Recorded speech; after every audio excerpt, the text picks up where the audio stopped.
The fun part about this motorcycle is apparently, I was told by the Bajaj guys that I cottoned on to this idea of this motorcycle while it was not being discussed with the public.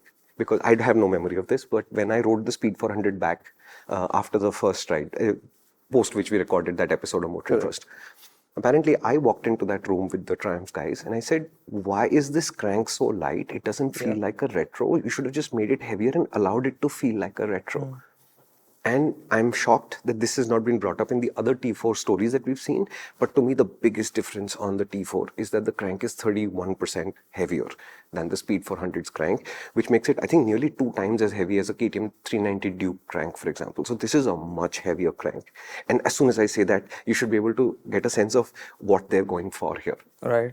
Absolutely. Right? So in some ways, the equipment is of a lower grade all across the motorcycle, including the engine itself. No ride-by-wire anymore. So it's a manually controlled throttle body in that sense, which also means traction control is gone. Okay. And they've used a smaller throttle body. As far as I can tell, it's the same size as a KTM 250 Duke throttle body now. And they're saying the smaller throttle body is important because when you go to manual control, then the smoothness when you open the throttle from very low openings, the bigger the throttle body is, the harder it becomes to control. So since it's not a performance-oriented product. And better torque responsiveness. And torque is important. Heavier crank is there. It's just easier to work with a smaller throttle body. So there's no real reason to keep the larger throttle body of the Speed 400 on this bike, right? And therefore, the entire tuning of the engine, apart from the bore and stroke itself, is oriented towards torque. So you lose something like 9 bhp of the peak power, but you only lose 1.5 Newton meters of the peak torque, but both the peaks come lower down. Okay. And they made a drastic change to the gearing, like drastic. Okay, you lost 4 teeth at the back and you went from 43 to 39, and Bajaj said various configurations, including a 35 tooth rear sprocket was tried. My God. Yeah, it's 35 from 43 is like a massive hit.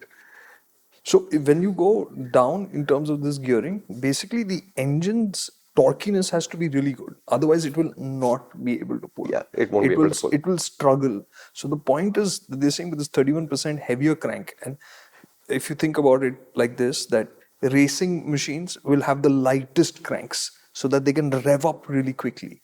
Whereas but they've got a lot of power, they've got lots of revs to play with, so they can always keep moving around in the sweet spot using the gears and the revs and all of that. Whereas for road vehicles, you want to have a strong torque band which is easily accessible so that no matter what gear you're in, you can easily drive it around. And which this heavy crank does because it keeps the rotation going for longer and makes it easier to ride. And the fun part is that I don't know that they were supposed to tell me this or not, but they did, and it's really funny. But it sounds like a Sarojini Nagar negotiation for the sprocket size. Okay, so Bajaj said 35 will be awesome. So Triumph said, bro, if it was a 43, we'll do a 41. Chal na teri na meri 39. Okay, and the fun part about it is they've changed the tires. Okay, so the Speed 400 is one section wider tires than this, but a slightly higher aspect ratio. They were 80s, these are 70. Okay. So the tire circumference is changed. Okay. And what Bajaj is saying is, therefore, it looks like a 39 tooth sprocket. But if you compare it 1-to-1 with the Speed 400, it works like a 38 tooth sprocket. So overall diameter, if you factor in? Yeah, it's still one more tooth less. Imagine how much torque they must be making to be able to pull this gearing off. Okay. Wow. And I learned something very interesting. Okay, they said in this segment, when you're trying to make a bike that feels confident on the highway, if you're going at 100 kilometers an hour, you should have about 7 bhp left on top for you to feel unstrained. Oh, nice. Okay, I'd never thought of it quantified like that, but it's a great quantification. Great. And what they're saying, for example, is that the competitor, by which they mean Classic 350, but they obviously won't say it, Classic 350 has about half that on top. Which is why 100 on a Classic will feel a little bit more strained than 100 on a Speed T4 because you have that much more left in reserve. Okay, so the calculation is 2,500 RPM, 80% of the torque has arrived. And then it stays, and the gearing is designed to let you do about 5,400 something RPM at 100. So this is a really peaceful motorcycle in that sense. And I found myself cruising down the highway without looking at one point. I always do this on a motorcycle to see where your natural sense of everything is so calm and chill. It's 5 kilometers an hour higher than the Speed 400s. Oh, really? So I constantly found myself getting up to 110 when I wasn't looking, and then I had to rein it back into 100. So there's a really wide sweet spot on this bike now. So what I really loved about the T4 is you can cruise at 60 on the highway, or you can get up to 110, and that sense of peace is there.